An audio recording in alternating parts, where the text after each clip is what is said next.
On the Tube, driver Karen Jordan has to overcome her fears.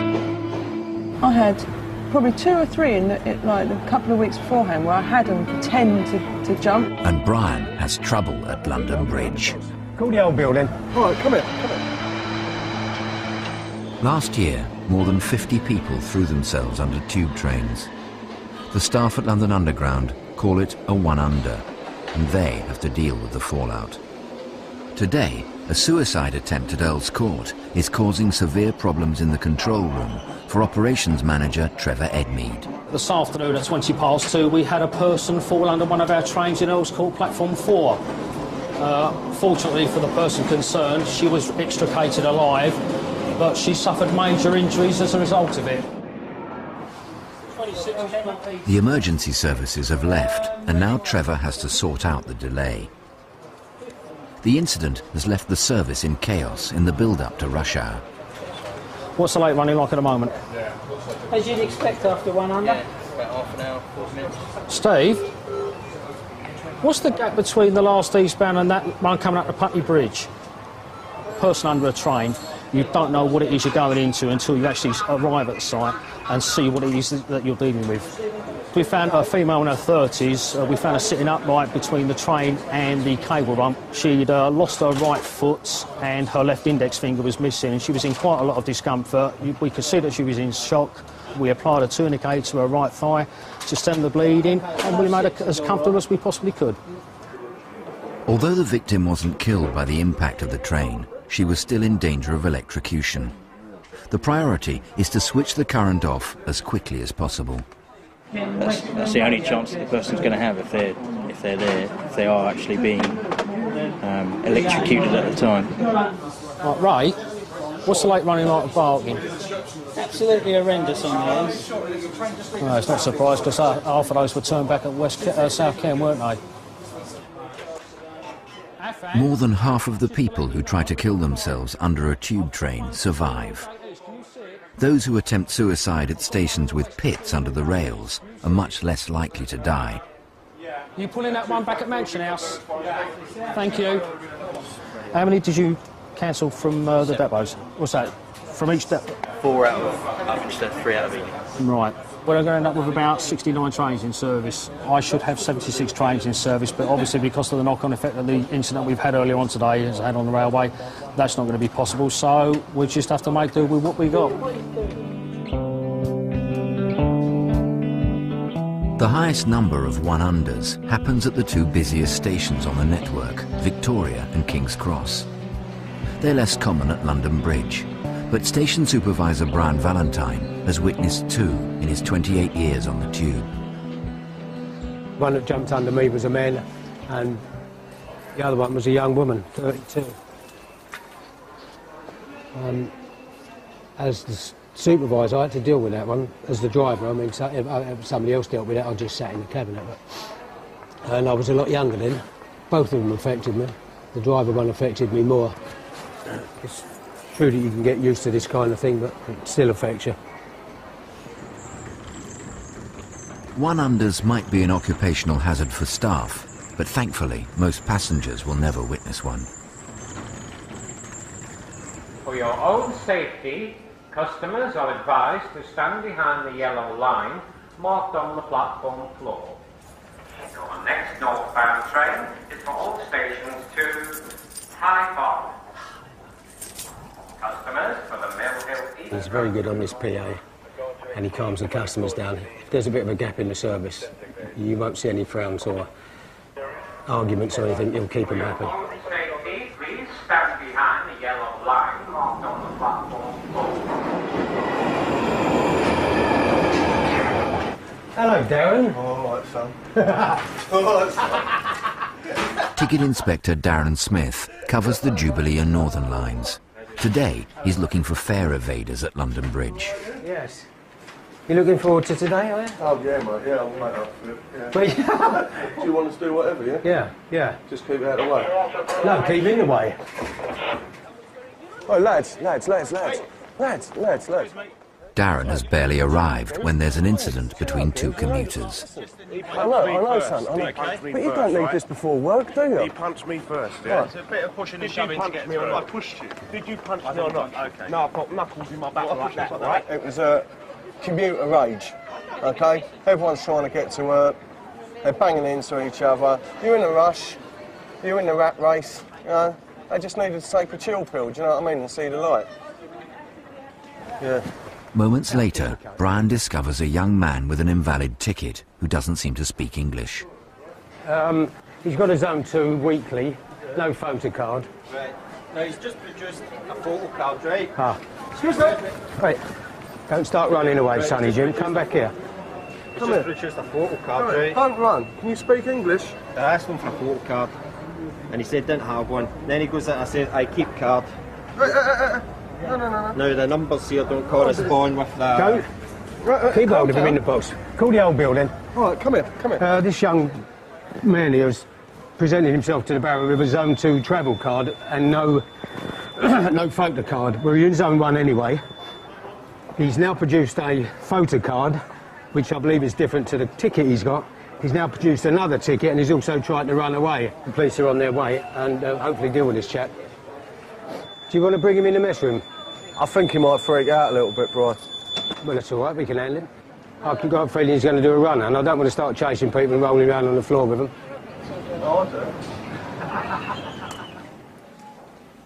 As the wind blows, your train approaches.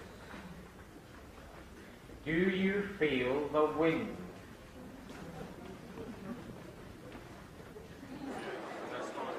Darren is still struggling, but one of his colleagues has hidden talents. Do you speak Cantonese? Cantonese, you speak? He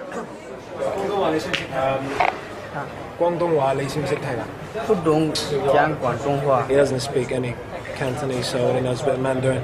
我的同學想知道了，你邊間地方你入去啦？去我地方。係啊。然後我就來南敦布利去火車站，我又買火車票。Oh, here's the police now. Hello. Right, OK, we got this Chinese guy. He did try to make a runner from us. I didn't want to end up rolling around on the floor with the fella. It's coming. All stations to High Barn. After giving it some thought, I've just decided that this guy's going to be freaked out enough, and he's genuinely scared now because the police have turned up. And to be perfectly honest, I just think that's enough.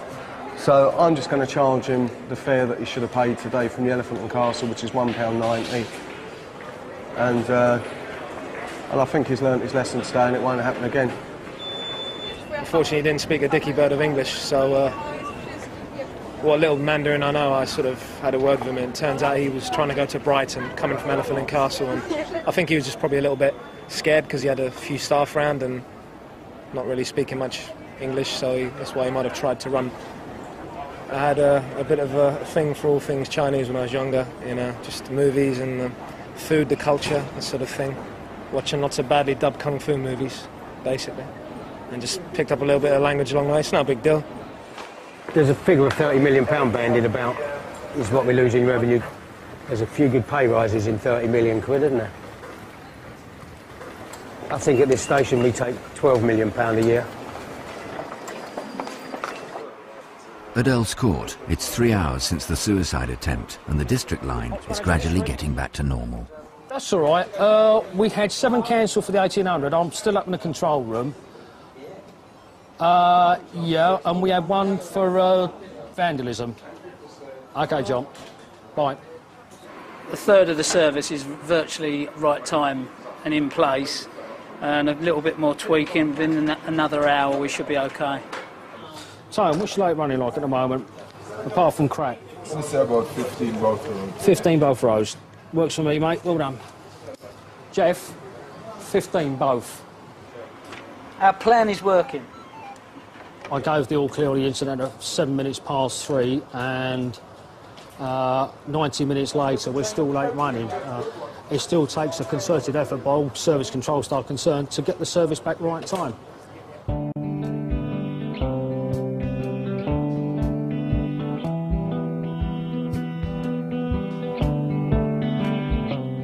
At Golders Green on the Northern Line, train manager Ken Gibbard has a driver returning to work today after a 1 under. You come in at 1 o'clock, mate. Yeah. Because I mean, there's if we need to, well, we've got to have a chat with you first, anyway, and then we can get that out of the way. How's the nipper, anyway? Yeah. All right then, we'll see you at 1ish, yeah? Okay then, mate. See you later. Bye. She sounded okay. So fingers crossed. Get her over the area and see how she reacts to that. And as I say, yeah, fingers crossed. It's Karen Jordan's first day back. She's been off work for the last 3 months since someone tried to kill themselves by jumping under her train. Well, May the 23rd, I had someone try and commit suicide. I'd only been on the train about an hour, and he'd just done it. The man was standing next to his wife on the platform at South Wimbledon when he jumped. Where he was, but what we're going to do is Karen's going to go with an instructor operator for 2 days, get her confidence back, and then what we'll start is a gradual build-up process over the next 3 days. Start carrying off with Edgware and back, then Kennington's and back, and then finally the full circuit, so that she's got her confidence back and she can pick up her duties.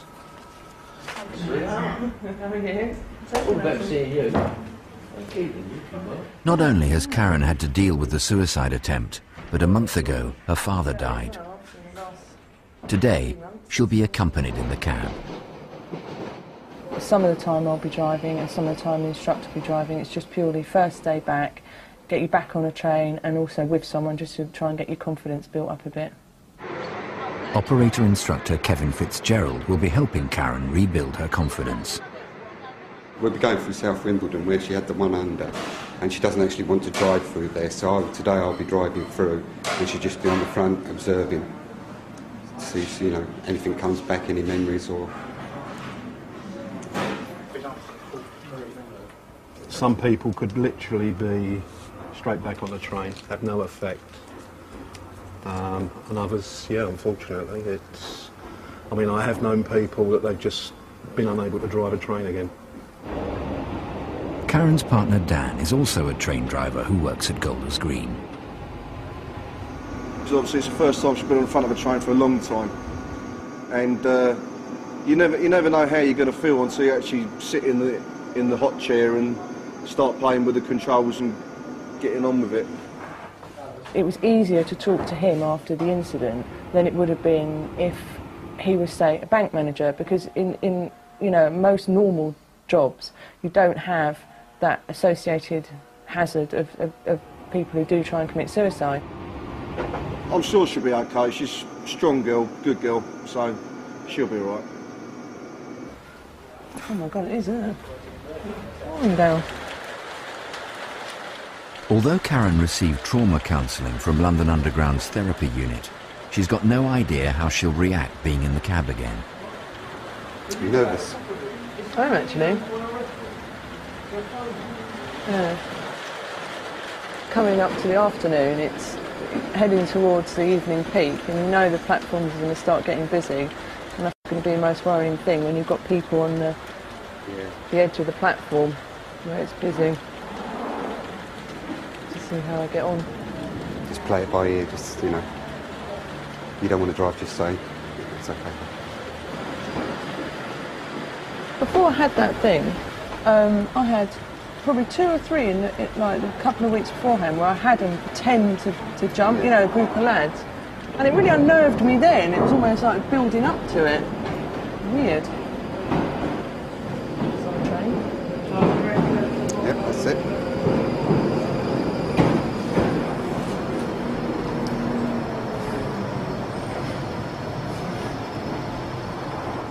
Karen will have to put past events behind her if she's to return to Golders Green as a train driver.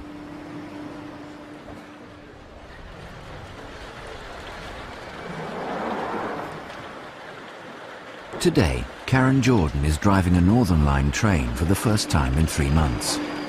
She'll have to travel through South Wimbledon Station, where someone tried to kill themselves under her train. The first part of Karen's journey is overground, but it's in the tunnels that she could begin to relive events. It felt like it wasn't happening, but it was such a shock and it was so quick that my first reaction was I just screamed.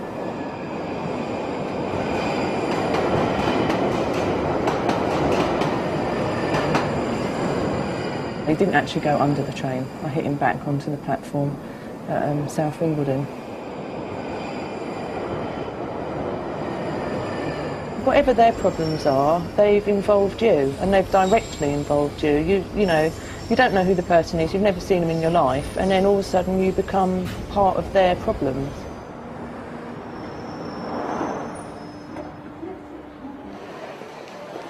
When somebody jumps under a train in order to commit suicide, that's what they think they're doing, and they are jumping under a train. But what they don't take into account is that somebody's actually driving that train and can see them and feel the bump as they go over them. And they don't realise the after effects of the people that have to deal with it.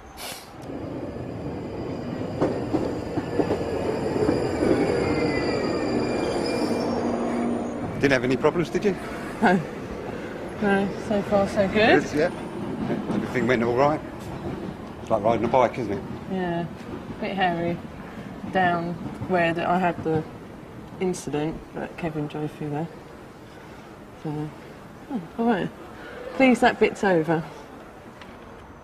Karen's first day back is over, but by the end of this week, Karen's boss will want to know if she's ready to come back full-time.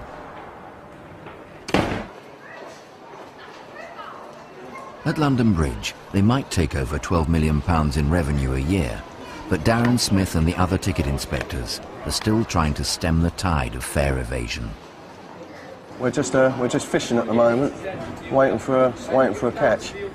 You can sit there for 3 hours and not catch a thing, and then all of a sudden you're just getting bite after bite after bite after bite. I'll come over there to you. Would that police officer like to stay with him? Cheers. Right, we've got a bloke who's doubled up on the gate line on the other side of the station. Unfortunately for him, he's doubled up behind a police officer. So I'm now going to go over there and take some details off of him. Borough High Street, we've got somebody that's doubled up behind a police officer over there. Do you want a deal? Police officer? Yeah, he's doubled up behind a cop and the cop was with him over there now. Borough High Street. Doubling up, as it's known, involves pushing in behind a fare-paying passenger as they pass through the ticket barrier. Okay. How old are you, mate? 17. 17. What's your date of birth? 1923. You asked my date of birth, right? Yep. And I said, At the moment, he can't make up his mind whether he's 16 or 17 and what year is his date of birth. But as he hasn't actually made a journey yet, although he didn't intend to pay for a journey, and he intended to make that journey, because of his age, I think he's just going to give him a lecture and send him on his way. Well, I'll tell you what I'm going to do, right? All right, on this occasion, I'm going to let you out, okay? And then you're going to have to find your own way to Seven Sisters. But you're not using the underground today, mate. Okay, you're going to have to get a bus, walk, jog, run, whatever. All right, guys. He's been lucky. He could have been fined up to £1,000. What we're going to do now is we're going to show you exactly how a punter will double through, okay? And what I'll do is I'll pretend I've got a ticket, because this is what they generally do, have a ticket that doesn't exist. Go for it then. Hey, come back here! You must have heard that. Didn't frighten you, did I, mate? No. The fact that he hasn't got a pot on him means that wherever he's going, Seven Sisters, which is about 12 miles from here, that geezer's got a long walk, and he should be home by tea time.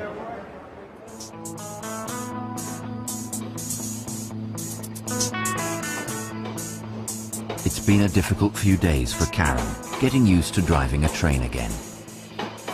Karen initially felt okay when she was with Kevin. The first 2 days, she didn't seem to have any problems. And following that, we then put her out on a train on her own, and she still seemed okay. It wasn't until she'd done, I think it was the 3rd day on her own, when she did a full duty, that's when I think it hit her. And she's telling us that she doesn't feel that at this moment in time she's in the right frame of mind to be a train operator. The Wednesday wasn't too bad because I was just doing runs up to Edgware, which is all in the open, so that wasn't too bad. The Thursday I was in the tunnel a bit more, and I started to feel a bit panicky then. The Friday we were doing the full line on my own and going back through South Wimbledon, which is where the incident was. It just totally threw me. Every station she came into, she was apprehensive that the people on the platform were going to throw themselves in front of her train. I think what really worried me the most was, especially like last week, was I just thought, what if I had another one? And everybody I looked at near the edge of the platform, I thought, oh, don't tell me they're going to do something as well.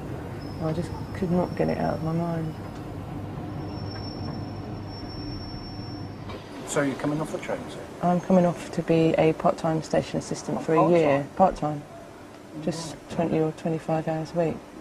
It's just, I wasn't confident driving. Yeah. And I just think I need a bit of time away from the trains, just to get my confidence back in. But it is hard. It's hard, so. It's a big difference in wages going down to part-time station assistant, so it's not a decision you take lightly. The actions of one person on that day has totally turned my world upside down. So, how are you feeling at the moment, mate?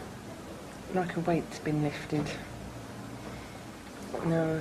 Light at the end of the tunnel, yeah? Yes, definitely. Definitely. The only real healer is time, and in this business we haven't got the time, unfortunately.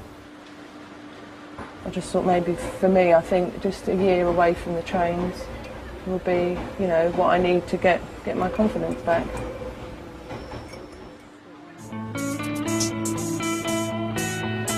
Next time, there's chaos on the trains. Well, it looks like rush hour on the Northern Line's been cancelled. And an expert gets called out to Earl's Court to fix a broken train. It's the way that you fix most things, just hit it. Over on Sky Travel tonight at 7:30, a zebra can't stand without help from the zoo vet at large. And at 10, a £5 a day means a lot of walking for Leon in the amazing adventures of a nobody.